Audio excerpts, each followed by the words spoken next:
Suger was a French abbot, statesman, historian and one of the earliest patrons of Gothic architecture. Life. Suger's family origins are unknown. Several times in his writings he suggests that his was a humble background, though this may just be a topos, a convention of autobiographical writing. In 1091, at the age of 10, Suger was given as an oblate to the Abbey of St. Denis, where he began his education. He trained at the Priory of St. Denis de la Restreya and first met the future King Louis VI of France. From 1104 to 1106, Suger attended another school, perhaps that attached to the Abbey of Saint-Benoît-sur-Loire. In 1106 he became secretary to the abbot of St. Denis.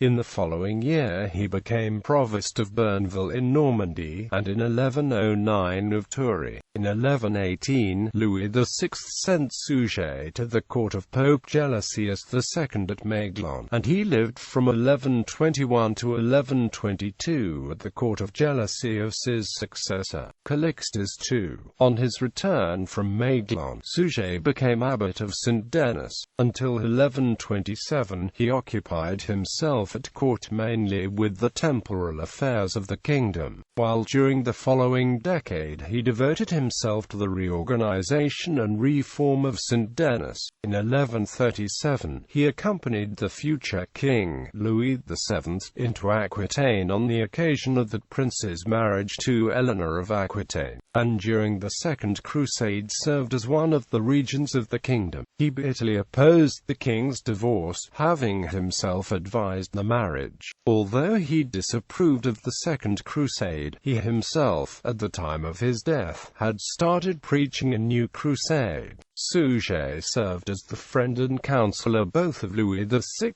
and Louis VII. He urged the king to destroy the feudal bandits, was responsible for the royal tactics in dealing with the communal movements, and endeavored to regularize the administration of justice. He left his abbey, which possessed considerable property, enriched and embellished by the construction of a new church built in the nascent Gothic style. Suger wrote extensively on the construction of the abbey in Liber de Rebus in Administration sua Gestis. Libellus altered a consecration or ecclesiae sancti Dionysi ad ordinatio. In the 1940s, the prominent art historian Erwin Panofsky claimed that the theology of Pseudo-Dionysius the Areopagite influenced the architectural style of the Abbey of St. Denis, though later scholars have argued against such a simplistic link between philosophy and architectural form. Similarly, the assumption by 19th-century French authors that Suger was the designer of St. Denis has been almost entirely discounted by more recent scholars. Instead, he is generally seen as having been a bold and imaginative patron who encouraged the work of an innovative master mason. A chalice once owned by Suger is now in the collections of the National Gallery of Art in Washington, D.C. Contribution to art. Abbot Suger, friend and confidant of the French kings, Louis VI and Louis VII, decided in about 1137 to rebuild the great church of St. Denis, the burial church of the French monarchs.